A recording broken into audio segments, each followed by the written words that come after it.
하나님 아버지 감사합니다. 827번째 UPS 뉴욕 예배로 우리를 이끄신 하나님을 찬양합니다.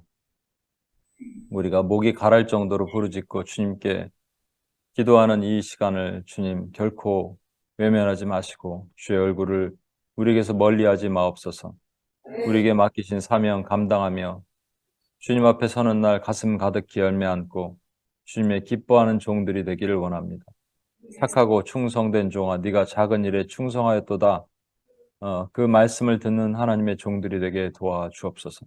그렇게 하실 하나님을 찬양하며 우리를 원하신 예수님의 이름으로 기도합니다. 아멘.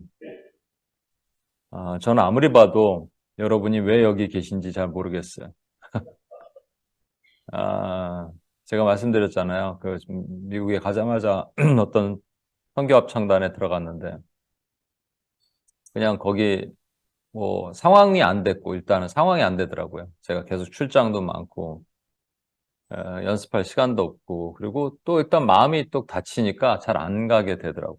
알고 보니까 이제 비전이 아니었고, 그러고 나서 이제 예수전도단에서 제가 같이 참여하면서 사역하다가 거기도 하나님께서 상황이 안 되게 또 마음이 다치게 하시니까 안 된 거였어요. 마찬가지로 여러분이 UPS에 왜 오신가? 상황이 안 되고 마음이 다치면 절대로 올 수가 없습니다.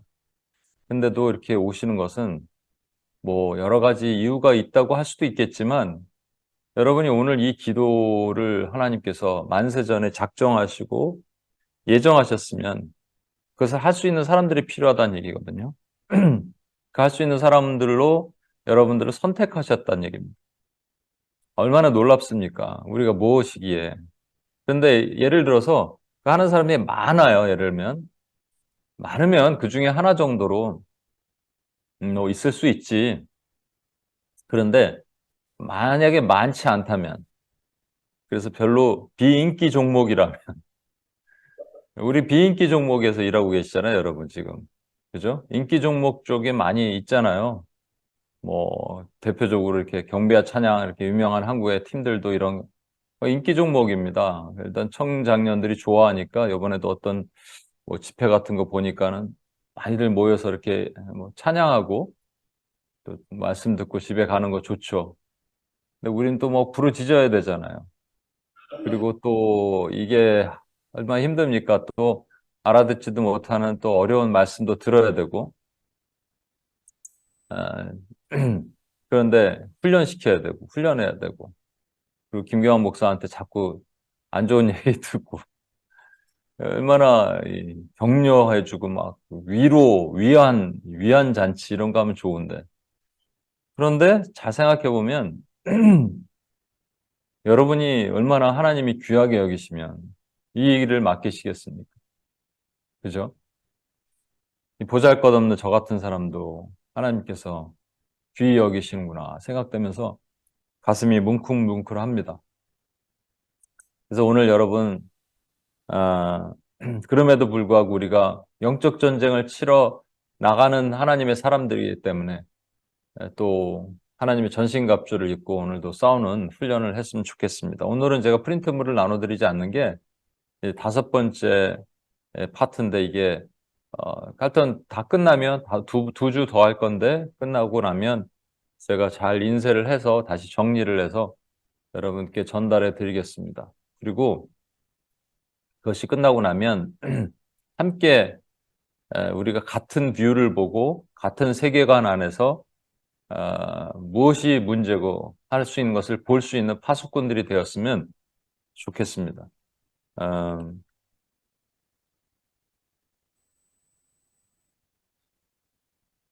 잠깐만요.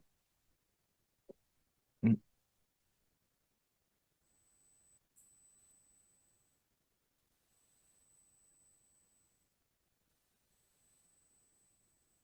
예, 오늘 같이 말씀을 한번 볼까요? 에베소서 6장 13에서 17절인데 저랑 교독을 하겠습니다.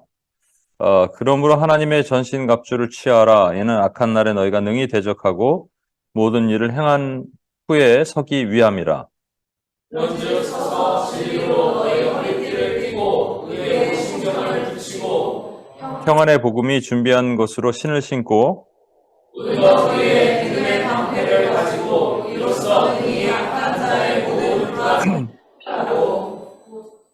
구원의 투구와 성령의 검 곧 하나님의 말씀을 가지라. 예.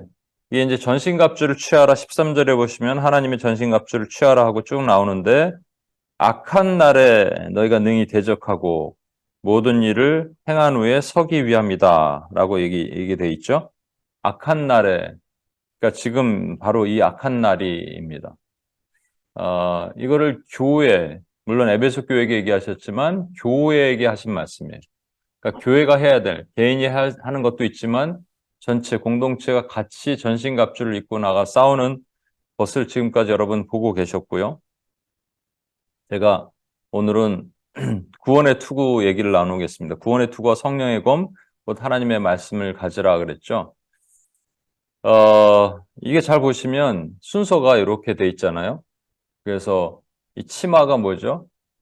진리의 허리띠, 옷이 벗겨지지 않는 것, 그 다음에 가슴을 붙이는 의의 흉배, 그리고 평안의 복음의 신발, 믿음의 방패까지 갔습니다. 그리고 오늘 요 구원의 투구를 보게 되는데 여러분 질문이 있습니다. 이 질문은 그냥 한번 생각해 보시는 거예요. 마지막 수비형 무기는 구원의 투구이다. 그런데 왜 구원과 관련된 무기가 투구여야 할까? 구원의 투구 말고 구원의 방패도 좋고 구원의 뭐 호심경, 구원의 신발 뭐 이런 것도 있을 텐데 왜 구원의 투구일까? 두 번째 질문은 또한 구원의 투구가 제일 뒤에 나오는 이유가 무엇일까? 투구가 제일 중요할 것 같은데 근데 왜 제일 뒤에 나올까라는 겁니다. 생각을 한번 해볼까요? 제가 그때 바로 얘기하는 것보다 오늘은 뭐 디스커션 안 하겠습니다만 바로 얘기하는 것보다 한번 생각을 해보는 게 좋을 것 같아요. 첫 번째, 왜 구원과 관련된 무기가 투구여야 될까라는 겁니다. 어제도 얘기했더니 어떤 분은 미리 답을 깊은 얘기를 해줬어요. 이제 머리를 보호하는 거는 단순하게 머리를 보호하는 게 아니라 머리 안에 있는 생각을 보호하는 거다. 난 거기까지 나가는지 몰랐습니다. 그런 것도 있지만 여러분 생각해 보시면 웬만한 데는 그냥 맞아도 견딜 수 있어요. 심장도 사실은 의의 흉배가 있는데 우리가 좌심방 무심실이 있는데 아니 심장이 왼쪽에 있죠. 하여튼 오른쪽을 찌르면 그래도 살 수 있습니다. 왼쪽 심장을 꽂히면 죽지만 근데 머리는 그게 아니죠. 머리는 한 대만 잘못 맞아도 그냥 쓰러집니다. 죽어요. 그게 이 머리의 기능입니다. 그래서 구원은 구원의 투구라고 얘기했기 때문에 머리를 보호하는 게 제일 중요하다고 얘기했다면 가장 중요한 게 뭐란 얘기입니까? 구원이란 얘기입니다. 그죠? 가장 중요한 게 구원이란 얘기예요. 그렇다면 구원을 맨 앞에 두어야 되잖아요. 진리의 허리띠가 아니라 구원의 투구, 그 다음에 진리 허리띠 이렇게 나가야지 맞잖아요. 근데 맨 뒤에 둔 이유는 그 다음에 이제 성령의 검이 있지만 그건 공격형 무기니까 수비형 무기 중에 제일 뒤에 둔 이유가 무엇일까? 또 인본주의 학자들은 이게 순서의 의미가 없다라고 얘기도 하기도 해요. 여러분, 성경의 1.1핵도 하나님이 다 섭리하시고 계획하셔서 정말로 저는 성경을 읽을 때마다 신묘막측한 것이 이걸 어떻게 미리 아시고 이렇게 숨겨진 의미를 다 담으셨을까? 하나씩 하나씩 발견될 때마다 놀랍니다, 저는. 그런데 이 순서도 그럼 그냥 바울이 그냥 뭐 구원의 투구를 앞에 쓸까? 뒤에 쓰지 뭐 이렇게 해갖고 생각나는 대로 썼을까요, 여러분? 그건 결코 아니죠. 그렇다면 구원이 가장 중요한데 왜 수비형 무기 중에 뒤에 뒀을까라는 겁니다. 그것을 잘 보시면 여러분 진리의 허리띠, 의의 호심경, 평화의 복음의 신발, 믿음의 방패 이 네 가지를 하고 이 네 가지를 통해서 우리가 보는 게 뭐냐면 이게 구원의 투구라는 얘기입니다. 구원이라는 거예요. 그러니까 한 구원을 이루기 위해서는 반드시 네 가지 프로세스를 거쳐야 됩니다. 네 가지의 팩터가 있어야 된다는 거죠. 그게 뭐냐니까 진리가 있어야 되고 의의가 있어야 되고 평화가 있어야 되고 믿음이 있어야 된다는 얘기입니다. 이게 없으면 구원에 이를 수 없다라는 거예요. 그러니까 구원이 완성됐는지 보기 위해서는 반드시 점검해야 될 게 거기에 진리가 있었는가, 하나님의 의가 있었는가, 평화가 있었는가, 그 다음에 믿음이 있었는가를 보라라는 거죠. 그래서 이것을 구원의 투구를 이 뒤에 둔 거예요. 여러분 아까 보셨지만 구원의 투구를 취하라라고 돼 있거든요. 영어로는 take라고 돼 있는데 원래 이게 헬라어 원문은 take가 아니라 receive예요. 받으라는 말입니다. 여러분 take라고 얘기하면 여러 개가 있는데 그중에 마음에 드는 헬멧을 하나 고르라 이런 것처럼 보이지만 받으라 그런 것은 우리에게 할당된 구원이 있다라는 거예요. 그죠? 구원의 투구, 넌 이거를 써라고 하는 거예요. 그걸 쓰고 다닐 수 있도록 우리에게 배정된 구원의 투구가 있다라는 겁니다. 그래서 우리가 하나씩 한 번만 다시 한번 리뷰를 하겠습니다. 오늘 리뷰하는 시간 네 가지 구원을 위한 팩터를 네 가지를 우리 리뷰하는 시간을 가지면서 다시 한번 점검해 보겠습니다. 14절 그런즉 서서 진리로 너의 허리띠를 띠고 이제 허리띠 그랬는데 여러분 진리 그러면 반드시 뭐를 봐야 된다고요? 이게 전쟁이니까 진리를 사수하기 위해서 비진리의 공격이 온다 이거 아니겠습니까? 그러니까 비진리가 무엇일까?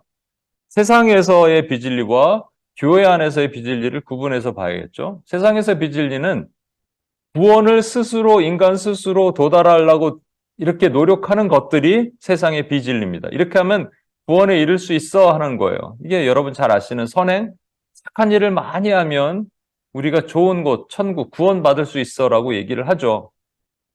유교, 도덕적으로 사는 것들 다 그렇게 말하는 거 아니겠습니까?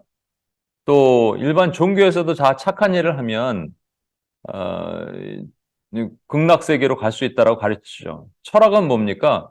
철학은 인간이 어디서 왔나 어디서로 가는지 알지 못하지만 알지 못하는 것을 끝이 아니라 형이 상학적인 철학을 하면 이게 종교랑 연관된다 그랬죠. 그래서 미아리에 가면 점집이 전부 철학관 아니겠어요? 그래서 그들이 고민은 뭐냐? 나는 결국 어디로 가느냐라는 거예요. 어떻게 되느냐? 철학은 잘 모르겠다는 거고 종교는 알긴 아는데 애매하게 답을 하죠. 그래서 우리가 소멸되기도 하고 아니면 극락세계 끝으로 가기도 하고 또는 윤회돼서 다시 인간으로 태어나면 최고로 좋고 아니면 벌레로 태어나거나 그렇게 한다. 이렇게 가르치잖아요. 그죠? 그게 구원이라고 말하는 거 아니겠어요? 그런가 하면은 과학도 있죠. 과학 자체가 잘못됐다는 게 아니고 과학도 하나님이 주신 거지만 과학으로 하나님의 구원에 이르도록 하는 노력을 하죠. 인간이 오래 사는 노력을 하잖아요. 오래 사는. 그래서 막 약도 먹고 해갖고 오래 살고자 하는 노력을 하는 그런 행동을 하는 것. 진시 황제가 불로초를 구했듯이 인간이 아무리 살아왔자 얼마나 살겠습니까? 예. 저희 어머니 연세가 이제 8세신데 한국 나이가 한 살 밑으로 내려와서 이제 더 이상 그러니까 미국 나이로 갖기로 해갖고 88세가 되셨어요. 그러니까 연세가 있으니까 점점 이제 몸이 약해지시고 그래요. 근데 저는 그렇게 기도합니다. 이제 그냥 제 바램. 주님이 오시기 전까지 건강하셨다가 주님 오실 때 같이 이렇게 주님 앞에 만났으면 좋겠다. 그러면 우리 어머니가 몇 년 사시겠어요? 앞으로 30년을 더 사시겠습니까? 그렇게 아니죠. 그러니까 매우 이렇게 긴박하다 저는 그렇게 생각하고 있습니다. 저희 교회 엘리베이터에 교회 소개 이렇게 브로셔를 붙여놓은 게 있는데 포스터 같은 걸 붙여놨는데 거기 위에 누군가가 우리 교회 이름 위에다가 스티커를 이렇게 딱 붙여놨어요. 누가 세상에 대단한 사람들이에요. 그 스티커가 보니까 Jesus 2027.com 이렇게 저는 안 들어가 봤는데 들어가 본 사람들이 얘기하기를 전부 언제 주님이 오십니다. 근데 2027이라고 하는 걸 내가 딱 보니까 알겠어요. 2027년에 오신다. 그런 거 아니겠습니까? 그러니까 이제 그거 물론 긴박감 갖고 살긴 살아야 되겠지만 이건 말도 안 되는 얘기고 중요한 거는 우리가 아무리 이 땅에서 아둥바둥해도 인간의 생명을 누린다 하더라도 키를 한 자나 누릴 수 있겠냐? 이 키를 한 자는 것은 이 키도 있지만 생명을 1시간 연장할 수 있겠느냐 말입니다. 못하는 거예요, 여러분. 우리가. 그러면 이게 세상의 비진리인데 세상의 비진리가 변화돼서 교회 가운데 들어오면 여러분 잘 아시는 물질화, 인본화, 종교화가 됩니다. 여러분 내가 잘 생각해 보니까요. 웬만한 교회 안에 성도와 교인이 구분되어 있잖아요. 그건 우리가 함부로 정죄하고 판단할 수는 없지만 그건 분명해요. 왜냐하면 그 회당 안에서도 귀신 들린 자가 있었어요. 아니, 예배 드리는데 왜 귀신 들린 자가 있었다니까요? 여러분, 귀신 들린 자 그러면은 성령이 없는 자입니다. 그러니까 성령이 없는 자는 교회 안에 있을 수 있어요. 20년, 30년 교회를 다녀도 성령이 없는 사람이 있을 수 있습니다. 예, 성령이 없어요. 그러니까 자기가 의지적으로 그냥 오는 거예요. 왔는데 재미가 없어요. 그래서 빨리 집에 가고 싶고, 뭔 얘기 하는지도 모르겠어. 이거를 20년 동안, 30년 동안 하면 얼마나 괴롭겠습니까? 네, 그리고 그들이 추구하는 건 뭐냐면, 아, 하나님보다 다른 것들을 추구해요. 그거를 만몬, 돈이라고 얘기를 했어요. 돈은 여러분 단순하게 돈이 아닙니다. 만몬은 구약에 있는 수많은 신들이 신약에 와서 없어졌다고 얘기했잖아요. 그 신이 없어진 게 아니라 주님께서 너희가 이것 하나님 외에 다른 것을 섬기는 것을 만몬, 돈이라고 얘기했고 그 돈의 신이 하나님 외에 하나님보다 다른 것을 좋아하는 모든 것을 얘기를 하는 겁니다. 그게 뭐 자녀일 수도 있어요. 한국에는 진짜 자녀의 목숨 걸고 난리가 아니에요. 애도 낳지도 않으면서. 한 명씩 나, 한 명씩. 그 0.78이 되잖아요? 애들한테 목숨 겁니다. 그래갖고 뭐, 조금만 애들한테 뭐라 그래도 난리가 난대요. 그래갖고 학교 선생님들이 이제 상담을 하잖아요. 우리 애 어때요, 선생님? 아, 너무 좋아요. 너무 잘 지내요. 라고 말하지 않으면 안 된대요. 조금만 뭐라 그러면, 아니, 왜 우리 애가 그래요? 이렇게 얘기하니까. 아니, 상담을 할 거면 애 문제점도 지적해주고 해야 될 거 아니에요? 그래서 제가 성품학교를 한다 그랬어요. 성품학교 할 거거든요. 토요일 날. 아이들. 그러면 제가 애들 그 면담하려고요. 엄마들한테. 애 문제 심각합니다. 큰일 났습니다. 이제 이렇게 얘기하려고. 그럼 막 기분 나빠서 안 오는 사람 어쩔 수 없고 정확하게 얘기를 해줘야죠. 뭐 이렇게 돌려서 얘기를 합니까? 제가 한번 한 아이, 우리 실제 교회에 오는 한 아이의 딱 보고 제가 그냥 보지 않거든요. 아이들이 뛰노는 거 모습 보고 막 다 봅니다. 얘가 이렇게 있을 때, 얘보다 좀 센 애가 있을 땐 가만히 있다가 좀 약한 애가 있을 때 이런 거. 그래서 어느 날 부모를 불러서 얘기를 했어요. 이런 문제가 보인다. 그랬더니 솔직히 고백을 하더라고요. 근데 이런 얘기를 선생한테 들은 적 있냐? 못 들었대요. 안 한다니까요, 여러분. 예, 안 해요. 왜냐하면 부모 입장에서 애들이 완전히 보석이고 막 애들이 우상인데 드라빔 하나씩 들고 있는데요. 어떻게 그러겠습니까? 그게 만몬이에요, 여러분.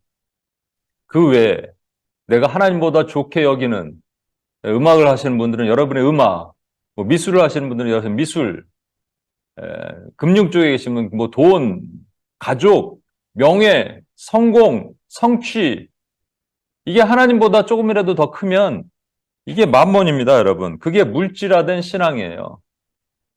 그래서 저는 물질화된 신앙은 보편적으로 너무 많아요. 교회마다 너무 많아요. 이거를 바꾸기가 쉽지가 않은 것 같아요. 이미 세속화됐죠. 예, 세속화된 교회. 그래서 이것을 교인이라고 얘기합니다. 교회를 출석하는 사람들. 근데 우리는 교인이 되면 안 되잖아요. 우리는 성도들이잖아요. 그렇죠? 성도의 신앙 따라서 죽도록 충성하겠네. 이 성도가 돼야 되는 거잖아요. 근데 교회가 안타깝게 이렇게 많이 물질화됐다고요. 두 번째, 인본화 종교화는 제가 조금 더 설명을 하겠습니다. 인본화와 종교화는 물질화는 뭐 기복신앙을 바탕으로 얘기한다고 해요. 사실 그래요. 교회에 무슨 새생명 축제 그런 잔치 같은 거 할 때 여러분 잘 보시면 우리가 어떻게 전도하나요? 아픈 사람, 힘든 사람 있으면 교회 와요. 교회 오면은 괜찮을 거예요. 하나님이 다 해결해 주실 거예요. 이래서 그냥 데리고 꼬셔서 오는 거 아니에요. 또 때로는 그래서 하나님께서 들어주실 때도 있어요. 그 사람 영혼을 구원하시려고. 그런데 그게 기복신앙의 본질이거든요. 우리 저변에 그게 깔려 있거든요. 나는 크리스천 하나님의 자녀로 반드시 잘 돼야 된다. 그런 근거가 어디 있습니까, 여러분? 나는 하나님의 자녀로 하나님의 뜻대로 살아야 된다. 하나님의 이 땅에 부르신 목적대로 살아야 된다가 맞지. 반드시 잘 돼야 된다. 그래서 그것을 세상에 알려주고 세상 사람들이 나를 보고 부러워하게 만드는 것은 신앙이 아닙니다. 그거는. 정확하게 뭐라 그래요? 너희의 착한 행실을 보고 세상 사람들이 하나님께 영광 돌리게 하라. 여러분, 하나님께 영광 돌리려면 하나님을 알아야 됩니다. 어떻게 하나님께 영광 돌려요? 그러니까 우리가 선한 행동 또는 우리가 뭐 돈을 많이 벌고 우리가 뭐 승승장구하고 하는 일마다 잘 되고 세상에서 유명해진 것을 보고 세상 사람들이 와, 부럽다. 저 사람 교회 다니니까 저렇게 됐구나. 하나님 영광 받으셔서 이렇게 하냐고요. 그럼 있을 수 없는 얘기입니다. 그렇게 되려면 이 사람들이 먼저 구원받아야 되는 거예요. 그래서 착한 행실은 우리가 무슨 선한 행동하고 그래갖고 우리가 잘 되고 이게 아니고요. 그들에게 복음을 증거하는 일들을 착한 행실이라고 주님께서 말씀하신 것. 그것을 보고 하나님께 영광 돌리는 것. 근데 우리는 이 땅에서 물질화된 것은 그렇게 안 살잖아요. 그런데 물질화되는 그 교회는 목회자나 리더가 아니면 강단에서 여러분 물질적으로 사십시오라고 얘기하지는 않아요, 사실은. 우리가 그냥 물질에 이렇게 너무 물질 친화성이 돼 있는 것뿐이지. 그러나 인본화 종교화는 틀립니다. 인본화 종교화는 여러분이 그냥 인본화 될 수는 없고요. 그냥 종교화 되기는 쉽지가 않습니다. 인본화 종교화는 하나님 대신에 인간이 중심이 인본화고요. 종교화는 두 가지로 나누는데 하나는 율법적으로 사는, 종교적으로 사는 삶. 그러니까 뭐 불교나 뭐 힌두교나 뭐 이슬람이나 그런 것처럼 종교적으로 사는 삶을 살도록 가르치는 것이나 또 하나는 신비적으로 사는 종교 행위를 하도록 하는 것을 가르치려면 여러분 스스로가 절대로 초신자가 교회에 가서 갑자기 나는 인본화가 맞다라고 생각해. 나는 종교화된 교회가 옳다고 생각해라고 하진 않는 거예요. 이거는 거짓 교사가 있어야지 가능한 겁니다. 거짓 교사, 거짓 선지자, 적 그리스도가 있어야지 가능한 거예요, 여러분. 그러니까 이 세 가지가 비진리가 교회 안에 들어오면 교회가 한순간에 무너지겠죠. 그래서 우리가 잘 분별할 수 있어야 돼요. 여러분 한 예를 들겠습니다. 인본화의 한 예를, 인본화 종교의 한 예를 들면 여러분 세상에 시간에 의해서 세계관이 이렇게 나눠집니다. 진화론적 세계관에는 뭐라고 얘기하냐면 time can make everything. 시간이 모든 것을 할 수 있다. 어떤 형제가 실제 저한테 물어본 거예요. 교회 다닌 형제예요. 출석하는 형제가. time can make everything. 시간이 지구가 46억 년이면 어떻게 이렇게 진화됐느냐? 이렇게 시간이 지나면 될 수 있지 않습니까? 자연적으로 이렇게 얘기하는 거예요. 이런 사람들의 삶은 그렇게 긴박하지 않아요. 그냥 누워있는 삶을 사는 거예요. 그죠? 진화론적 세계관을 가지고 있는 사람. 그런가 하면 시한부 종말론적 세계관을 갖고 있는 사람들은 The time is coming. 곧 온다. Time is coming soon. 곧 온다라는 거예요. 그래서 주님이 곧 오신다. 지금 보여지는 모든 이런 것이 주님의 사인이다라고 얘기하면서 시한부 종말론적 세계관을 갖고 삽니다. 근데 이것이 결국은 뭐냐면 여러분 세계관은 두 가지로 나눠서 보는데 아까 말했던 인본주의 세계관과 또 종교화된 세계관으로 나누는 거예요. 진화론적 세계관을 갖고 있는 사람들은 인본화된 세계관이에요. 인간 중심의 세계관. 시한부 종말론적 세계관을 갖고 있는 사람들은 종교화된 세계관을 갖고 있는 겁니다. 신비주의적 삶, 왜곡된 종말론 이런 것들. 그죠?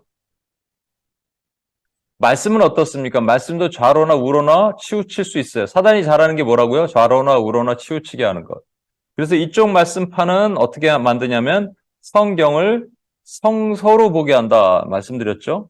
성서자, 서가 책설자죠.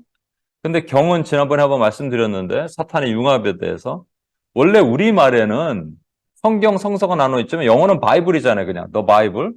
근데 우리말만 성경, 성서인데 처음에 선교사들 통해서 성경이 들어왔을 때 이것을 번역하면서 우리말로 뭐라고 했냐? 성경이라고 했습니다. 성서라고 한 적이 없습니다. 성경이라고 했어요. 근데 그 이후에 사람들이 성서로 바꾸기 시작했습니다. 성경과 성서는 차이가 있죠.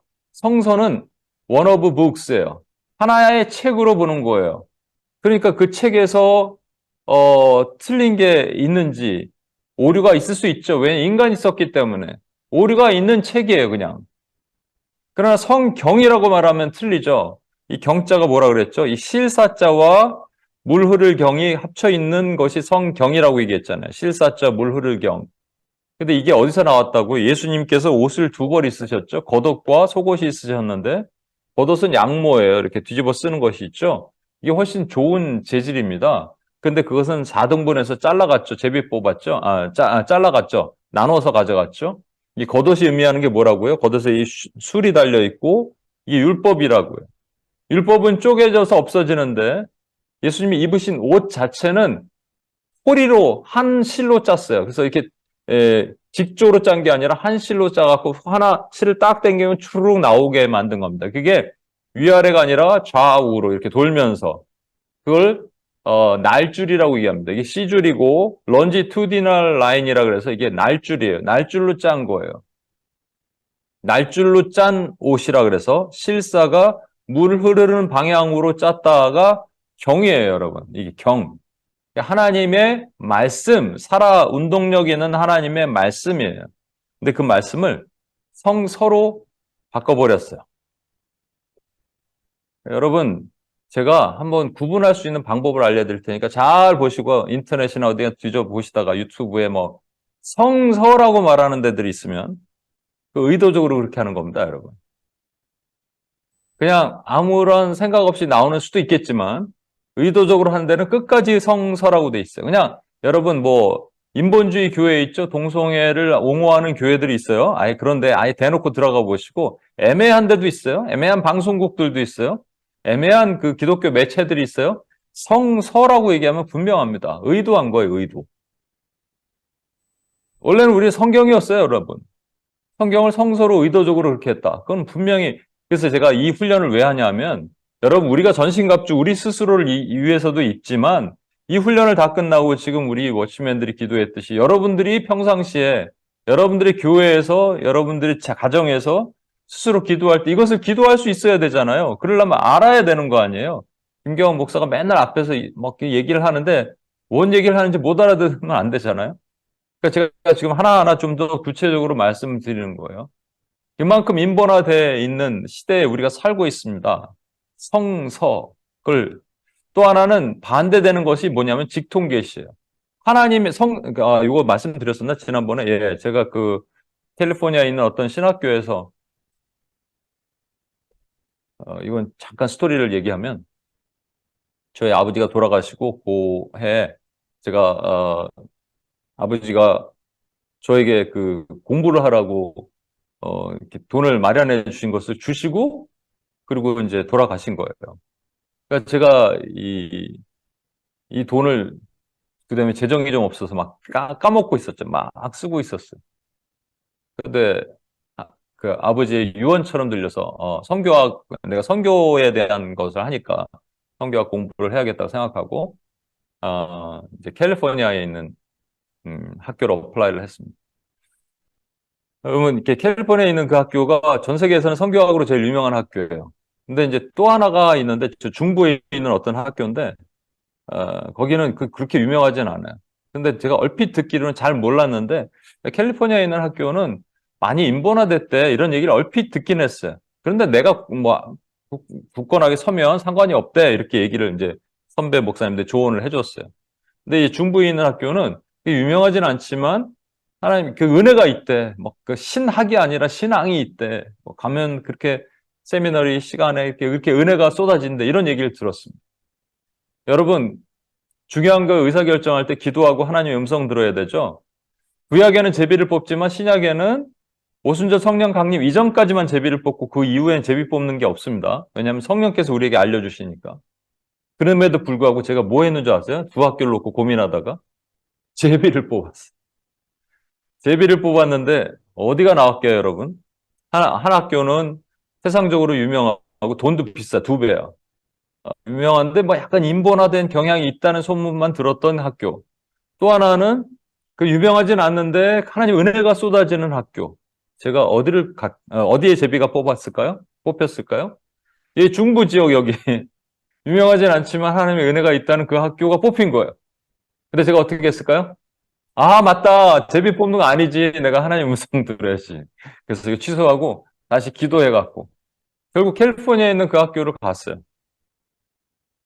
첫 수업은 첫 수업은 그렇게 됐습니다. 수업을 듣고 아마 2010, 2017년 제가 9월 첫 수업을 두고, 그리고 아마 2018년 한 3, 4월인가 두 번째 수업을 들으러 이제 일주일씩 가서 있는 거니까. 갔는데, 그때 아주 제가 미치는 것을 경험했습니다. 와, 그때 모인 사람들, 또 그때 가르치는 교수들. 와, 이건 완전히 인본화의 극치를 달하는 거래요. 그리고 제가 그래서 그 도서관에서 찾아보니까, 이 학교의 백그라운드를 찾아보니까 1950년도에 이 학교가 만들어졌을 때만 해도 성경의 무호성, 성경은 하나님의 100% 살아있는 하나님의 말씀이다라고 말하는 사람들이 100%였습니다. 100%. 그런데 그때 제가 갔을 때 설문조사를 했을 때 87%가 성경은 하나님의 말씀으로 이루어지지 않는다. 그러니까 단지 13%만이 성경은 하나님의 살아있는 말씀이다. 오류가 없다라고 말했다는 겁니다. 예, 충격을 받았죠. 그리고 이렇게, 그러니까 다 이 인본주의 사상들이 묻어나오는 것이 선교라고 말하면서, 하나님의 그 선교학 가르치는 데들 여러분 조심해야 되고요. 뭐 기독교 윤리, 기독교 하나님의 선교 이런 거 엄청나게 조심해야 되더라고요. 그래서 내가 중간에 하나님께 기도했어요. 숙소에서 가서 하나님, 내가 이틀째 되는 날 그냥 돌아갈게요, 하나님. 도저히 못 견디겠습니다, 제가. 나는 진짜 이건 있을 수 없습니다. 막 머리가 삐쭉삐쭉 쓰는 거예요. 막 중간에 막 소리 지르고 나가고 싶은 마음이 막 있는, 도저히 못 견디겠습니다. 근데 성령께서 그날 밤에 저에게 막 울면서 제가 기도하니까 이런 마음 주셨어요. 네가 여기 있어야 될 이유를 내가 알려주겠다. 근데 그러고 나서 보니까 제가 몰랐던 무너진 그런 신학의 현장들의 모습들을 하나 둘 보는 거예요. 제가 절대로 읽지 않을 책들을 제가 읽습니다. 지금 다시는 안 읽죠. 문제점만 파악하니까. 그 라면 받침대로 쓸만한 책들 있죠? 실제 한 책에는 제가 이렇게 맨날 그 냄비 갖다 놓고 해요. 동그랗게 이렇게 돼 있는 책 하나 있어요. 라면 받침대로 쓰는 책. 네, 그러면서 뭐를 보게 하시냐? 나를 하나님이 파수꾼으로 세우셨으면 실제 무너진 현장을 봐야 되니까 보게 하시는구나를 깨닫게 하셨어요. 아, 그렇구나. 그만큼 사실은 인본화는 여러분 생각보다 훨씬 더 많은 이 교회 가운데 독버섯처럼 퍼져 있고요. 신학교 뭐 모든 것에 엄청나게 많이 이미 퍼져 있습니다. 제 생각에는 뭐 한국 교회를 중심으로 한 30, 40%? 여러분 생각보다 훨씬 많습니다. 그러니까 이거를 여러분이 그동안에 분별하지 못했잖아요. 근데 분별할 수 있으려면 어찌 보면 저처럼 그런 현장에 들어갔다 나와야 되는데 이게 쉽지가 않거든요.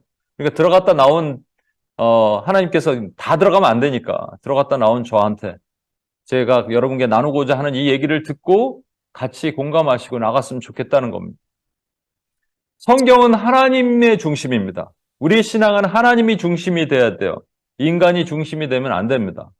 근데 인간이 중심이 되는 관점으로 바라보면 전부 주인공이 인간이에요. 다윗이 주인공이고, 예, 바울이 그 책을 썼을 때 바울의 그때 감정과 문학적 배경과 이것은 이렇게 보는 거예요. 전부 인간의 중심이에요. 그러니까 어떻게 성경이 하나님이 쓰셨다고 할 수 있고, 그러니까 인간이 썼으니까 당연히 오류가 있을 수 있는 것이죠. 그러니까 인간이 썼으니까 이것은 그냥 신화적으로 구성한 하나의 책이죠, 역사책. 믿지 못하는 거죠. 그래서 이 성서는 인본화, 요 반대, 요 얘기 안 드렸군요. 요 반대되는 것이 직통계시 아니겠습니까? 이 또 반대되는 사람들은, 인본화에 반대되는 종교화되는 사람들은, 예, 하나님의 말씀이 그냥 직통으로 들리는 거예요. 계속적으로 얘기해. 요번에도 하와이 DTS를 간 한 자매가 연락이 왔는데, 좀 이상한 게 많다는 거예요. 그래서 제가 좀 조심스럽습니다. 그래서 그 상담을 하고 싶다고 저한테 저희 이제 교회 멤버인데 가능하면 거기서 그냥 있어라고 얘기했습니다. 제가 아까 말한 것처럼 틀리다 하더라도 틀린 가운데 하나님이 보내신 이유가 있다면 그것을 뭔가 깨닫게 하시는 게 있을 테니까 거기 있어라 그냥. 그리고 나한테 상담하지 말고 거기에서 배우고 틀린 것까지도 하나님이 허락하시는 것을 배워라라고 얘기를 해줬습니다만 얘기 듣다 보면 이상한 것들이 많아. 그러니까 이제 약간 그 DTS, YM의 스피릿이 좀 그런 것이 있는데 너무 이렇게 직통계시가 많아. 에, 그리고 가끔 저는 이런 거 보거든요. 방송국에 연예인들이 나와요.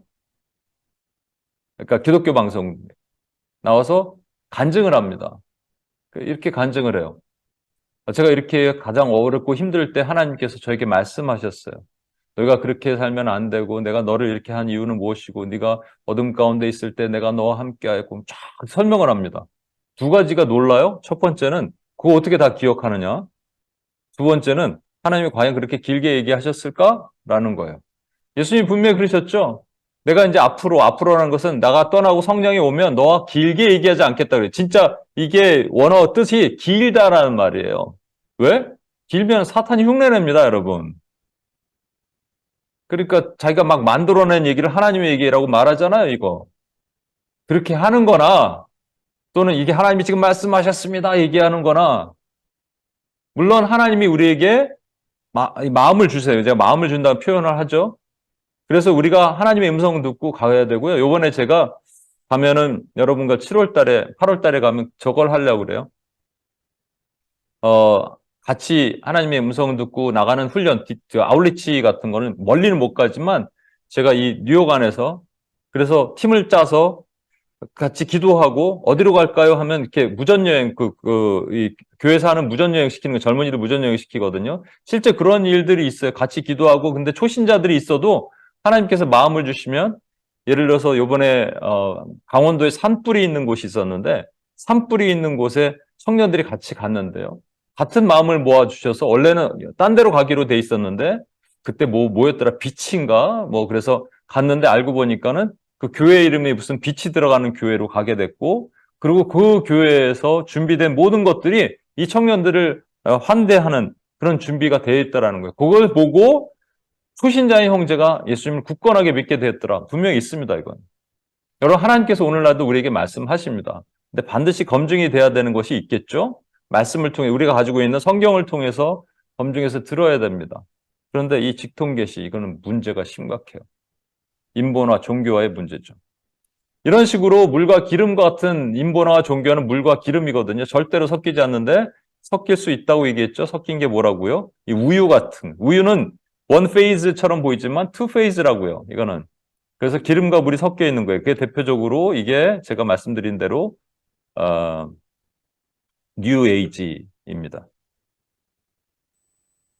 섞일 수 없는 걸 섞어놨는데 이게 교회 안에 많이 침투돼 있어요. 그래서 여러분 비진리가 교회 안에 들어오면 물질화, 인본화, 종교화 같은 것들로 들어올 수도 있고 이게 섞여서 들어올 수도 있습니다. 이제는 섞여서 들어오는 시대가 됐어요. 눈 크게 뜨시고 보셔야 돼. 여러분 저분 그 캐톨릭에서는 인본화입니다. 인본주의입니다. 근데 캐톨릭이 종교화랑 섞을 수 있을까요? 신비주의랑 섞을 수 있을까요? 예, 섞을 수 있어요. 그래서 나타나는 게 렉시오 디비나나 관상기도 같은 거라고 말씀을 드렸어요. 그렇죠? 기억하시죠? 이건 심각한 겁니다. 이것도 얘기했잖아요. 기억하시겠지만 코스타는 인본주의 극치를 달하는 곳이에요. 근데 거기에서 웬만한 성령, 기도 이런 프로그램은 절대로 다루지 않습니다. 없어요. 다뤄도 막 그 변질된 모습으로 다루죠.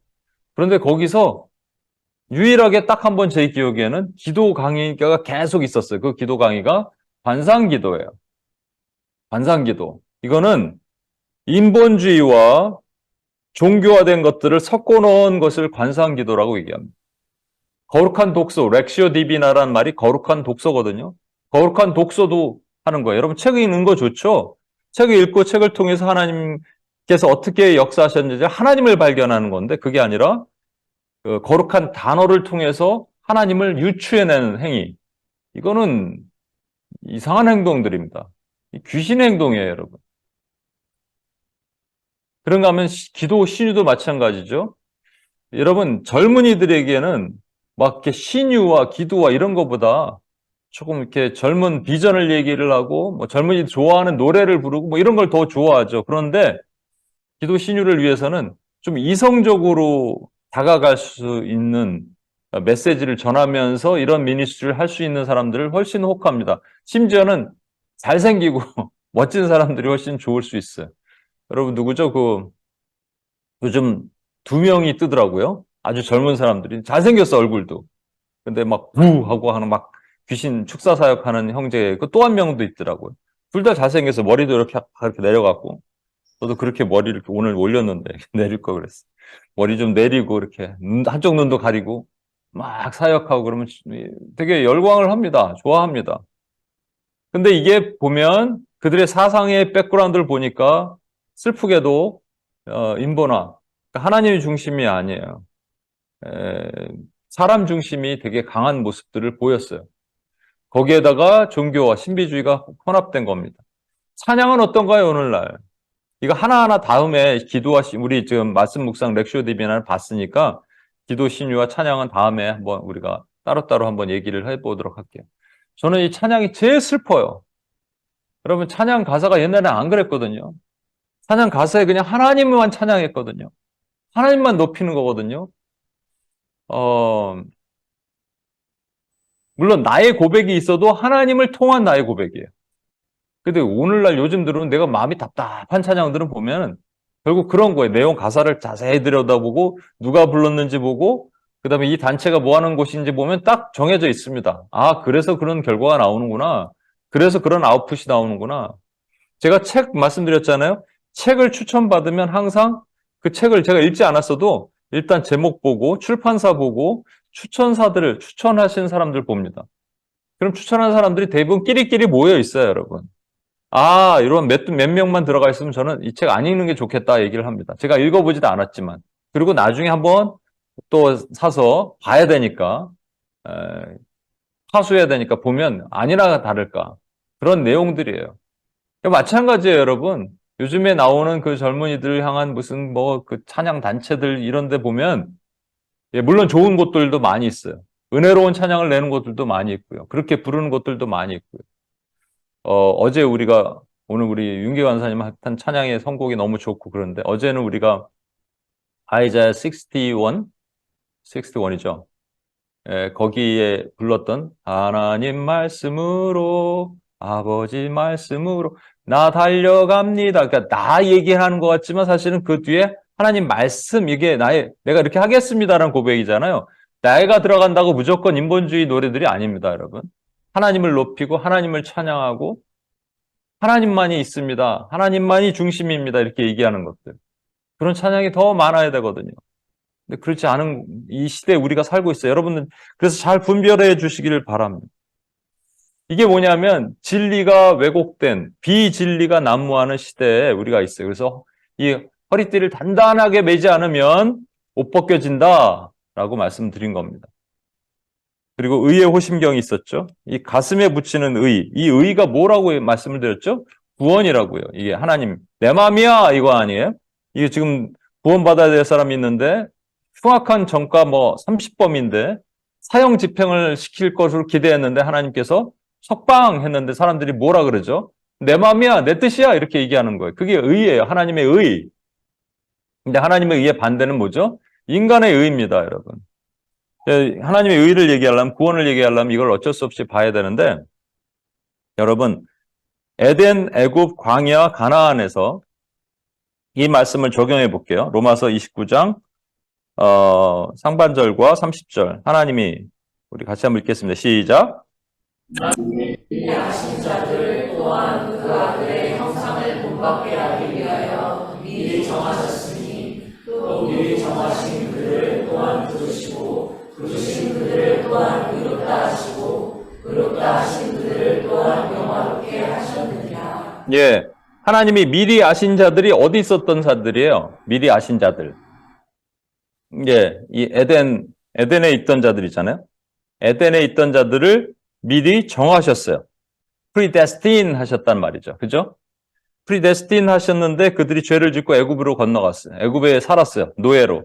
근데 노예에 있는 그들을 부르셨어요. 그래서 애굽에 있던 자들을 불러내셨다. 호세아 11장 1절에 보면 하나님의 자녀를 애굽 땅에서 부르셨다고 되어 있거든요. 부르셨어요. 그리고 그들을 광야로 보내시고 그들을 뭐 하셨어요?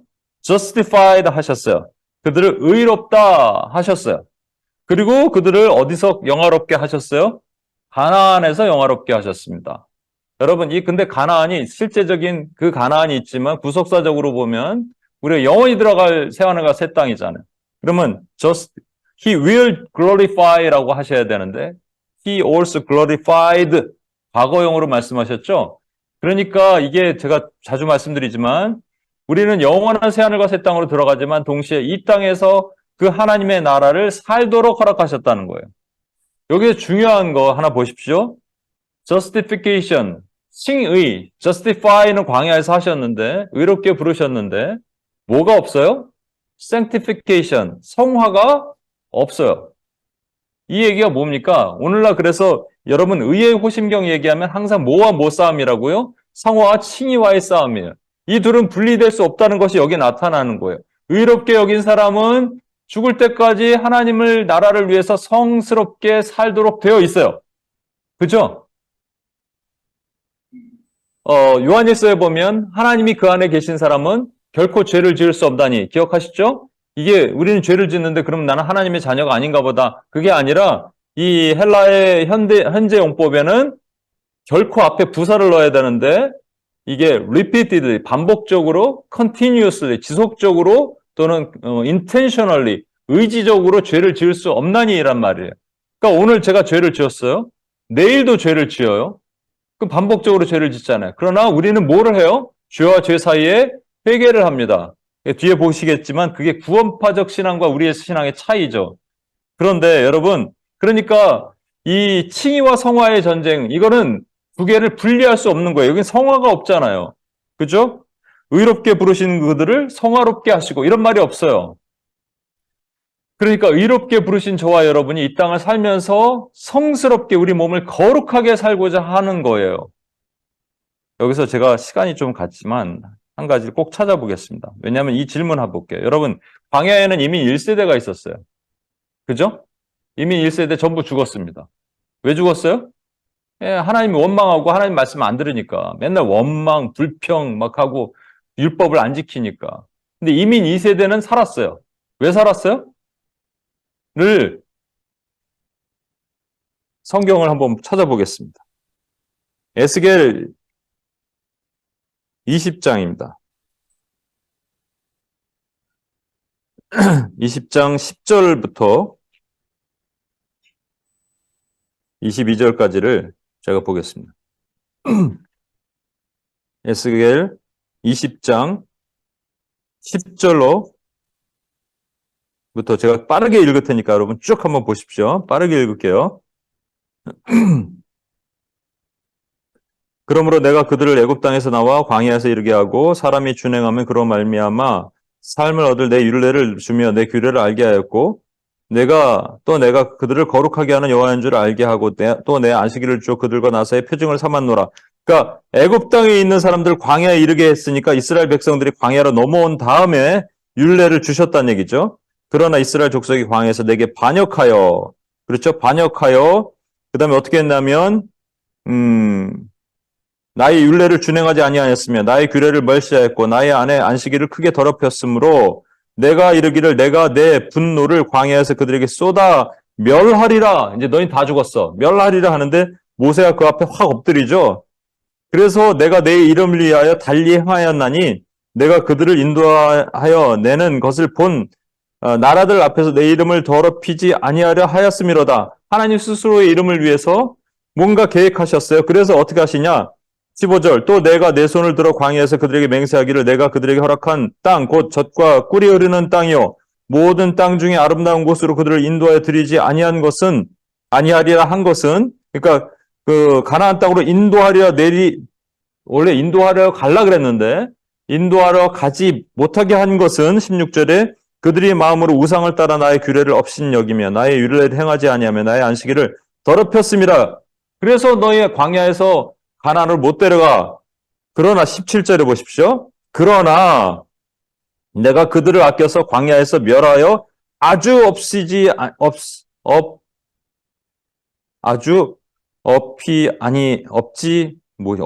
아니야. 발음이 이렇게 아주 없이 하지 아니하였도다. 무슨 말이냐면 이미 1세대 부모 세대는 다 죽여요. 근데 그 밑에 세대는 살렸다는 거예요. 밑에 세대가 언제예요? 20살 이하. 그럼 20살 이하는 하나님의 말씀 율례와 규례를 잘 지켰기 때문에 사는 거겠죠? 라고 생각할 수 있지만 18절 보십시오. 내가 광야에서 그들의 자손 2세대입니다. 이미 2세대에게 이르기를 너희 조상들의 율례를 따르지 말며 그 규례를 지키지 말며 그 우상들로 말미암아 스스로 더럽히지 말라. 나는 여호와 너희 하나님이라. 너희는 나의 율례를 따르며 나의 규례를 지켜 행하고 또 나의 안식일을 거룩하게 할지라. 이것이 나와 너희 사이의 표징이 되어 내가 여호와 너희 하나님인 줄을 너희가 알게 하리라 하였노라. 똑같이 얘기했죠? 그 부모 세대에게 한 말과. 근데 자녀 세대가 20세 이하 세대가 어떻게 했나 보십시오. 21절. 그러나 그들의 자손이 내게 반역하여 사람이 지켜 행하면 그로 말미암아 삶을 얻을 나의 율례를 따르지 아니하고 나의 규례를 지켜 행하지 아니하였고 나의 안식일을 더럽힌지라. 이에 내가 이르기를 내가 광야에서 그들에게 내 분노를 쏟으며 그들에게 내 진노를 이루리라 하였으나, 그 다음이 중요한 겁니다. 내가 내 이름을 위하여 내 손을 막아 달리 행하였나니 내가 그들을 인도하여 내는 것을 본 여러 나라 앞에서 내 이름을 더럽히지 아니하려 하였음이로다. 하나님께서 하나님의 스스로의 이름으로 인하여, 이름 때문에 이미 이 세대는 잘났나요? 그냥 딱 그들이 산 이유는 20살 이하 아래서 산 거예요. 20살 이상 군대에 나가야 되는 사람들이 군대로 살지 못했기 때문에 다 죽었고, 20살 이하는 그 당시에 그냥 20살 이하 아래서 산 거예요. 둘 다 죄를 지었어요. 근데 둘 다 죄를 지었는데 하나님께서 의롭게 여기셔서 그냥 산 거예요, 여러분. 그래서 가나안 들어갈 수 있었던 겁니다. 그게 그러니까 오늘날 이것을 우리가 지난번에도 얘기했지만 유보적 칭의론적 신앙과 구원파적 신앙으로 나눠진다고 얘기했죠. 어떤 사람은 성화를 강조해. 좋아요. 예. 왜냐면 그냥 딱 봐도 아까 말한 것처럼 교회에 교인이 너무 많아 보이고 전혀 교회 봉사하고 헌신하지 않고 성경 하나 보지 않는데 기도도 제대로 하지 않는데 어떻게 그 사람들이 구원받느냐. 그래서 자꾸 얘기하는 거예요. 성화적 삶을 살지 않으면 우리 구원이 칭의가 주님 앞에 서는 날까지 잘 모른다. 이렇게 얘기를 하는 거죠. 예, 그거는 뭐 그런 거 충분히 이해가 됩니다만 적어도 우리 신앙이 그런 믿음이 그렇게 돼서는 안 되죠. 왜? 이거는 나의 노력으로 인해서 일어나는 게 아니에요.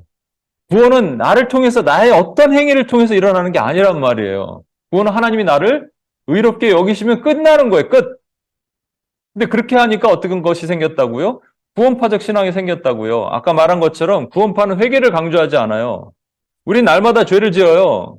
그러나 우리가 의지적으로 반복적으로 지속적으로 죄를 지을 수 없는 것은 죄와 죄 사이에 우리가 뭐를 하는 것 때문이라고요? 회개. 여러분 잘 점검해 보십시오. 여러분이 지금 이 남을 정죄하고 저 사람은 좀 문제 있어, 저런 교회는 문제 있어라고 얘기하면 여러분이 성화적 신앙으로 치우쳐서 사는 것이고요. 또 구원파적 신앙처럼 나는 한번 구원받았기 때문에 더 이상 회개할 일도 없고 그냥 이렇게 살아도 돼라고 말한다면 여러분 구원파적 칭의적 삶에 치우친 신앙을 사는 거예요. 이 두 개는 결코 분리될 수 없습니다. 같은 거예요. 근데 원수마귀는 이걸 분리시켜서 우리로 하여금 그렇게 살도록 하죠. 이게 의의 흉배를 벗어서 원수의 불화살을 맞았을 때 나타나는 결과입니다. 그 다음에 평화의 복음의 신발 기억나시죠? 중요한 것은 평화가 뭐냐는 거예요. 이 거짓 평화가, 참 평화가 있으면 거짓 평화가 있죠. 여러분, 하나님을 중심으로 존재론적 세계관, 존재론적 세계관이 하나님, 이웃, 자연, 자연이 원래 만물인데 여기서는 자연이라고 하겠습니다. 그리고 나 이렇게 있으면 샬롬이 가운데 샬롬을 선포하면 하나님과 우리 그 인간 사이에 샬롬이 있으면 그것을 영적 샬롬이라고 얘기한다 하고, 이제 그것으로 끝나는 게 아니라 나, 이웃, 자연에도 샬롬이 필요하다고 얘기합니다. 이제 여기서 이 불화살이 이렇게 날라오는 거예요. 그러면 나의 샬롬이 뭐냐면 심리적 샬롬을 얘기를 하는 거예요. 어제도 제가 우리 신학교 다니는 분에게 물어봤어요. 신학교에서 가장 인기 있는 과가 뭐냐? 상담학과래. 사람이 꽉 맨날 모인대. 와. 근데 제가 알고 있는 상담학 전공, 기독교 상담학 전공한 분들이 너무 어려워서 맨날 지금 그러고 있어요. 내가 구체적으로 얘기하면 또 나중에 이걸 들으실까봐 힘들어하고 있어요. 아, 문제 심각한 거 아니에요, 여러분? 근데 요즘은 그래서 이 심리, 상담, 그래서 더 우울증, 공황장애 이런 게 더 많은 거 봐요, 요즘은. 와, 이게 마귀가 마지막으로 막 날뛰는 겁니다. 인간의 그 인본주의적 관점으로만 해석하게 만들어서 영적으로 기도하고 이걸 하나님 앞에 해결하고 풀고 나오지 못하게 만드는 거죠. 그런가 하면 이웃과의 샬롬, 사회적 샬롬을 얘기를 하죠. 예, 저는 소외되고 작은 자들, 힘든 자들 지금 봐도 슬프고 눈물을 흘려요. 저는 여기 한국에서 있을 때 혼자서 그 거리에서 음식 파시는 분들, 이런 분들 있으면 가서 말 나누고, 뭐, 작은 돈이지만 드리고 이렇게 합니다. 우리 해야 돼요. 교회의 사명은 사회적으로 약자, 힘든 사람들을 돌보는 일들을 해야 돼요. 그런데 이 사회적 샬롬이 확대되면 어디까지 간다고요? 종교와 종교끼리 연합하고 비진리와 진리가 혼합하고 하는 일까지 갈 수밖에 없어요. 퀴어 축제를 너무 이렇게 반대하지 마. 왜냐면 우리 이 동성애자를 미워하면 안 되잖아 라고 하면서 동성애를 그냥 수용해버리는 일까지 가는 일을 가는 거예요. 그리고 이제 자연은 생태적 샬롬이 필요하다고 얘기했죠. 이게 결국 뭐라고요? 하나님에서 인격을 빼면 자연이라고 얘기했죠. 그 자연을 숭배하는 일들이 나타나는 거예요. 그래서 천년만년 이 지구가 잘 보존되기를 마귀는 원합니다.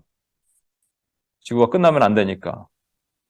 근데 여러분, 샬롬의 의미가 뭐라고요? 샬롬이 성경에 어디서 가장 먼저 나왔을까요?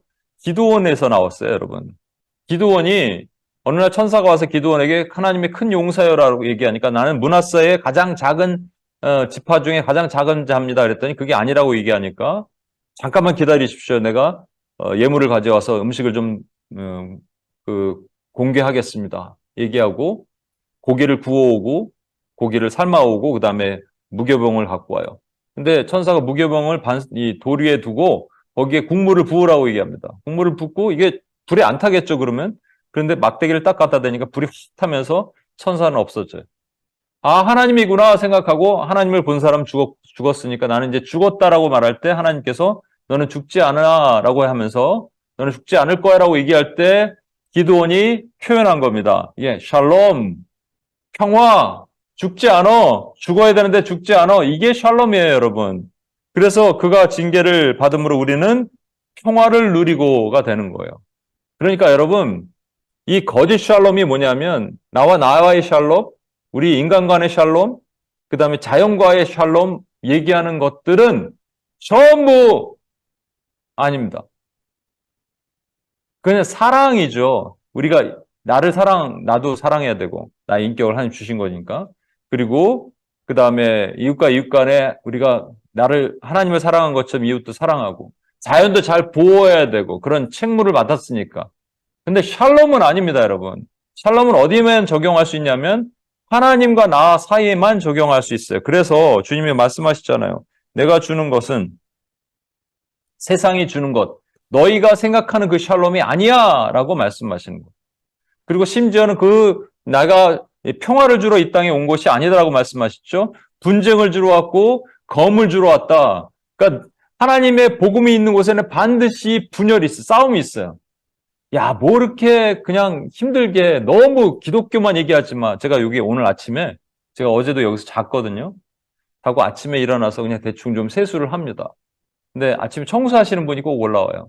올라오면 그분과 항상 한 5분 이상 대화를 나눠요. 그분이 심심하신가. 근데 이번에 이제 일을 관두신대요. 아, 왜 관두세요? 그랬다가 얘기하는데 그분이 캐톨릭입니다. 그래서 제가 이제 우리 교회 좀 나오세요. 그랬더니 아유, 저도 미사 계속 나가고 있어요. 우린 같은 건데요. 그래서 제가 얘기했습니다. 조금 다를 수도 있을 것 같으니까. 또 대놓고 너무 그러기는 뭐하고 그래서 얘기했습니다만, 예, 여러분, 복음이 들어가면 분쟁이 일어나야 됩니다. 복음이 있는 곳에는 우리가 세상에서 꼴통이란 얘기를 들어야 됩니다. 너희만 진리가 있냐라는 얘기를 들어야 돼요. 예, 근데 그게 복음입니다. 복음은 돌 맞는 게 복음이에요. 복음을 전했는데 돌을 맞지 않는다. 문제가 심각한 것이죠. 마지막으로 믿음의 방패가 있었죠? 기억나십니까? 여러분 이 말씀. 믿음으로 믿음이 이르게 하느냐가 무슨 뜻이냐? 첫 번째 믿음과 두 번째 믿음은 분리될 수 없지만 조금 다르다고. 첫 번째 믿음은 받은 믿음이고 두 번째는 내가 보여드리는 믿음이다고. 그래서 믿음이 없이는 하나님을 기쁘시게 못하나니 이 말씀을 우리가 다른 관점으로 보면 좀 이렇게 쪼개보면 두 가지를 믿는다고 얘기했죠. 그가 계신 것, He is를 믿고 He rewards를 믿고 He rewards는 그가 하시는 일이니까 그 he does를 믿는다고요. 여러분 성경 전체는 우리가 뭐를 거라고요? 말을 빨리 하다 보니 시간이 없어서 이해하십시오. 성경 전체는 뭐를 보는 거라고요? 예, 하나님의 존재와 하나님의 행하심을 찾는 거예요. 우리가 찬양할 때 바락이라고 얘기하는 게 하나님이 우리를 축복하신다는 말도 우리가 하나님을 축복한다고 말할 수 있거든요. 그게 찬양한다는 표현인데 여러분 우리가 하나님을 찬양한 호두라는 찬양이라는 말이 사실 찬양도 되고 감사도 된다고 말씀드렸죠. 근데 하나님의 존재 He is를 높이는 행위를 찬양이라고 얘기하고 He does를 높이는 행위를 감사라고 얘기하는 겁니다. 그렇죠? 그러니까 성경 전체를 우리가 뭐를 찾아요? 하나님을 찾아요. 하나님의 존재 He is를 찾고 하나님의 행하심 He does를 찾은 다음에 그 He is를 높이고 찬양하고 He does를 높여서 감사하는 거예요. 그죠? 그거를 믿어야 돼요. 하나님이 살아계심을 믿고 He is를 믿고 그가 나를 위해서 일하시는 것을 믿어야 돼요. He does를 믿는 거예요. 그런데 이거를 못 믿으면 어떻게 돼요? 못 믿으면 기도가 안 나옵니다. 그러니까 He is를 못 믿을 수 있어요? 우리가? 아니에요. 그냥 여러분이 기도 안 하면 He is에 문제가 있다고 말씀드렸죠? 어떤 형제가 아니 대놓고 저에게 얘기했어요. 요즘은 교회를 안 나가요. 근데 자꾸 지다론이 믿어진대요. 이거는 아주 극단적인 거예요. 그래서 기도를 잘 할까요? 아니요. 전혀 못해요. 그럼 여러분 중에 기도를 해야 되는 건 아는데 기도가 안 되는 분들은 뭐에 문제가 있냐면요. He is 하나님의 살아계심에 대한 의심이 있는 거예요. 아, 그렇게까지는 아닌데요? 아니에요. 그렇게까지예요. 닦아놓고 얘기를 해야 돼요, 여러분.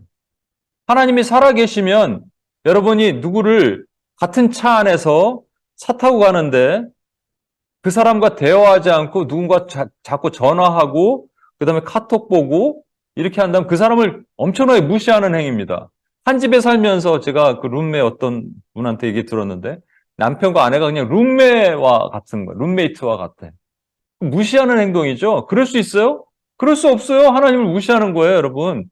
그러니까 하나님이 계신 건 아는데 그 존재가 그렇게 밀접하게 와닿지 않아서 기도하지 않는 거예요. 그죠? 그러니까 he is가 안 되면, 믿어지지 않으면, 그 존재 자체가 이해되지 않으면, 멀어지면, 안드로메다 멀리 있다고 느껴지면, 친밀감이 없으면, 기도 안 합니다. he does는요, 하나님께서 내가 기도할 때마다 응답 따박따박 하시면 얼마나 좋아. 그런데 자꾸 뭔가 대답하시지 않는 것도 같고, 이제 지치고 힘들면 그다음부터 내가 해요. 기도 안 하고 내가 움직여요. 그게 빨라요. 그리고 좀 미안하면 나중에 하나님께 얘기하고. 둘 다 기도 안 하는 겁니다. 믿음이 없으면 기도를 못 해요. 믿음이 있으면 하나님을 기쁘시게 하나니. 믿음 갖고 기도하는 거예요, 여러분. 그래서 우리가 어떻게 하느냐, 이걸 말씀드렸죠? 풍랑이 있는 바다에서는 어떻게 한다고요? 예수님이 계시잖아요. He is를 믿는다면 그 옆에 그냥 누워. 눕는 행위는 그냥 하나님 찬양하는 거예요. 하나님 계심을 고백하는 거예요. 주님은 이런 하나님이십니다. 하나님은 홍해를 가르신 하나님이십니다. 하나님 말씀으로 천지를 창조하시면 여러분 믿음이 떨어질 때마다 이 고백을 하는 거예요. 하나님을 높이는 거예요. 그때 우리 안에 믿음을 주시는 거예요. 아, 하나님 멀리 계시지 않구나. 그게 여러분이 눕는 행위입니다. 그리고 he does가 안 되는 분들은 하나님이 나에게 뭐 응답하지 않은 것 같고 뭔가 하나님이 나한테 삐지신 것 같고 하나님께 맨날 화내시는 것 같고 그래서 기도도 하기 싫고 그런 분들은 어떻게 해야 된다고요? 주님이 무리를 걸어오시는데 베드로가 뭐라 그랬어요? 베드로에게 뭐라 그러셨어요? 베드로가 무리를 걷게 하소서 그랬더니 오라 그랬잖아요. 베드로가 처음에는 무리를 걸었다니까요. 뭐 보고? 주님 보고 걸은 거예요. 그러니까 우리는 뭘 보고 걸어야 돼요? 주님만 보고 걷는 거예요. 자꾸 딴 생각이 들면 자꾸 나의 힘, 나의 의지, 나의 능력 안 되니까 이거 해볼까 하니까 자꾸 딴 생각이 드는 거죠. 요번에 여러분 이 얘기만 하고 마치고 벌써 시간이 많이 갔는데 말을 빨리 했습니다. 죄송합니다. 할 게 많아서. 여기 선교음악회를 하기로 했어요. 그 뉴욕에 희재 형제도 오고요. 조현호 간사도 같이 하고 김문희 간사 그다음에 우리 국재현 집사라고 계신데 네 분이 함께 거리에서 찬양하기로 했습니다. 의자 한 60개 정도 이 광장 조그만 광장이 있는데 거기다가 깔아놓고 이동식 무대 갖다 놓고 다음 주 금요일입니다. 다음 주 토요일입니다. 근데 아직까지 뭐 시청이나 이런 데서는 다 허락을 받았는데 이 몰 있잖아요. 그 몰의 앞에서 하니까 몰 상가 주민들, 그 오너들한테 그 허락을 받아야 되는데 아직까지 확답을 못 받았어요. 그래서 누구 담당자한테 얘기했는데 계속 딜레이 되니까 제가 직접 갔습니다. 갔는데 거기 소장님이 너무 환한 표정으로 받아주시는 거예요. 제가 사실은 원래 계획은 한 달 전에 우리 안에서 그냥 건물 안에서 그러니까 여러분 선교센터 안에서 그냥 우리를 위한 게 아니라 우리를 알릴 수 있는 선교 음악회를 하자 뭐 이렇게 생각했다가 그게 뭐로 제가 느껴졌냐면 he does가 안 되니까 he does를 믿지 못하니까 내가 뭔가 하고자 하는 것으로 생각내서 다 깨버렸습니다. 없앴어. 안 하려고 그랬는데 하나님 주신 마음이 그냥 거리로 나가서 찬양, 하나님을 선포하라는 마음이 있어서 그렇게 하기로 했습니다. 훨씬 힘들어요. 의자도 날라야 되고 무대도 날라야 되고 어프로벌 받아야 되고 모든 게 힘듭니다. 근데 어제 가서 딱 얘기를 했어요. 얘기를 했더니 되게 반응이 나쁘지 않더라고요. 그랬더니 소장님이 믿지 않는 분인데 이렇게 얘기하는 거예요. 아니 우리가 저기 원래 화분이 있고 다 있었는데 그걸 다 치운 걸 어떻게 아셨죠? 몰랐죠 우리는. 화분이 있었는 거 치운 걸 몰랐어요. 그리고 좀 있다가 한 3-4시간 지나서 어떤 분이 전화가 오셨어요. 상가회 회장이래요. 근데 그분이 이렇게 말씀하시는 겁니다. 아, 이거 너무 좋은 것 같아요, 취지가. 그래서 저는 개인적으로 찬성인데 상가위원들한테 이제 허락을 받아서 연락드리겠습니다. 감사합니다. 그랬습니다. 아직 결정나지 않았기 때문에 제가 이 말이 어떻게 하나님 하실지 모르지만 저는 믿음으로 선포합니다. 근데 이제 그분이 하신 말씀이 이게 저도 교인이지만 그러는 거예요. 교인이세요? 예. 이게 하나 둘 보니까 여러분 처음에 제가 원래 해던 대로 하려 그러면 그냥 하나님이 내 음성 안 들으시니까 내 기도 안 들으시니까 조금 더 막 내가 원하는 그 방향으로 안 해주시니까 그냥 내가 해야지 하는 것이 그냥 실내에서 우리 음악회 하려고 그랬던 계획이었던 것 같아요. 내가 하나님께 맡기기로 했습니다. 믿음으로 하나님이 하시는 것을 보여주십시오. He does를 믿는 믿음으로. 근데 이렇게 역사가 있는 거예요. 하나 둘씩. 이제 파이널 역사는 이번 다음 주 토요일 날 제가 그 결과를 보고 말씀을 드리겠습니다. 시간이 너무 많이 갔죠? 자, 이제 마무리하겠습니다. 여러분, 4가지 수비형의 반대가 무엇인지 생각해 보십시오.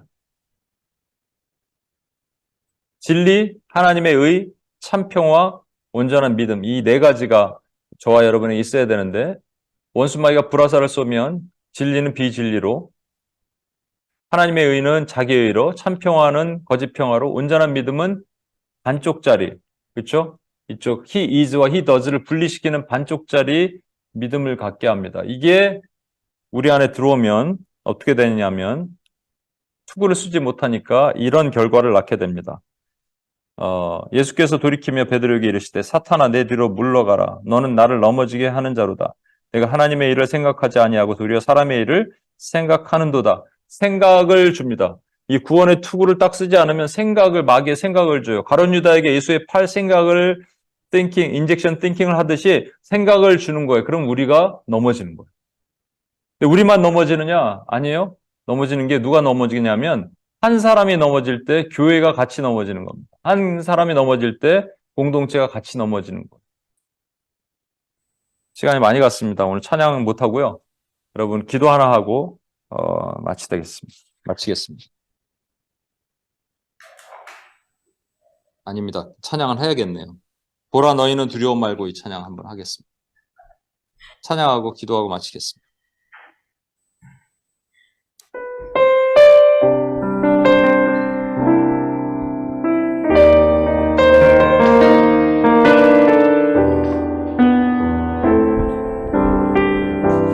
보라 너희는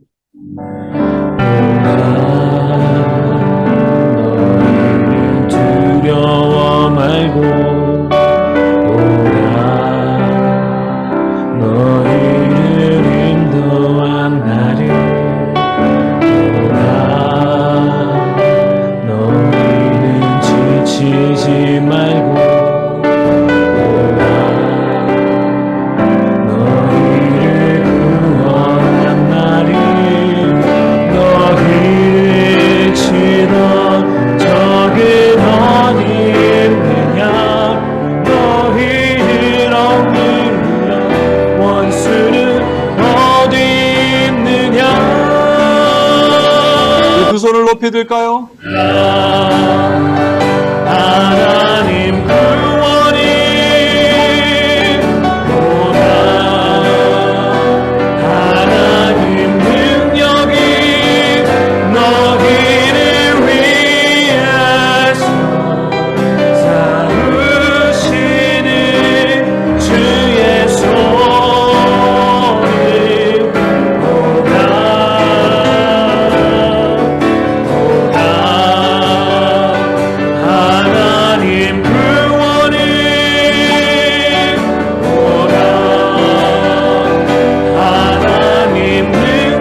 번만 한 가지만 기도하고 마치겠습니다.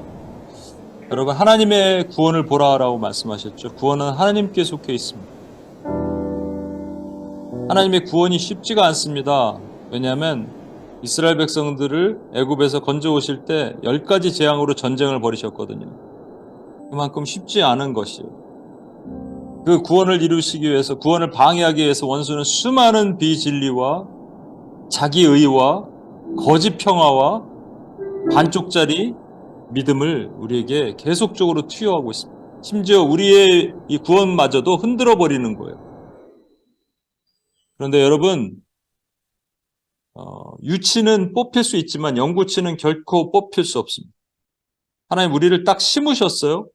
흔들릴 수 없습니다. 우리가 흔들리면 교회가 흔들리는 거예요. 교회 구원이 흔들리면 원수가 승리한 겁니다. 이렇게 갈 수 없습니다. 저와 여러분이 해야 될 일은 뭐냐면 하나님의 구원이 견고하게 설 수 있게 하시도록 하나님의 교회들을 위해서 기도하기로 우리가 부르심을 받았어요. 이걸 꼭 한 번만 마지막으로 기도합시다. 하나님, 주의 교회들을 지켜주옵소서. 주의 교회 안에 있는 구원을 지켜주옵소서. 구원의 투구가 벗겨지지 않게 하시옵소서. 원수가 주는 모든 생각으로부터 우리를 지켜 보호하여 주시고 주의 교회가 넘어지지 않게 도와주시옵소서. 우리 주여 한 번에 치며 같이 한번 기도하겠습니다. 주여!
하나님 아버지 감사합니다. 구원의 투구를 우리가 취한 것이 아니라 우리가 받은 것입니다. 그래서 이 투구는 벗겨질 수 없습니다. 우리 구원은 이룰 수가 없습니다. 그러나 하나님 아버지 원수가 이것을 끊임없이 교회 가운데 비진리와 거짓 평화와 자기의와 그리고 반쪽짜리 믿음으로 우리를 흔들어 놓을 때 하나님 흔들리지 않는 믿음으로 견고히 서서 주님의 강한 용사가 되게 하시고 우리와 같은 교회들이 일어나서 무너지지 않는 교회를 지킬 수 있는 하나님의 종들이 일어나게 도와주옵소서. 이렇게 하실 하나님을 찬양하며 우리를 구원하신 예수님의 이름으로 기도합니다. 아멘.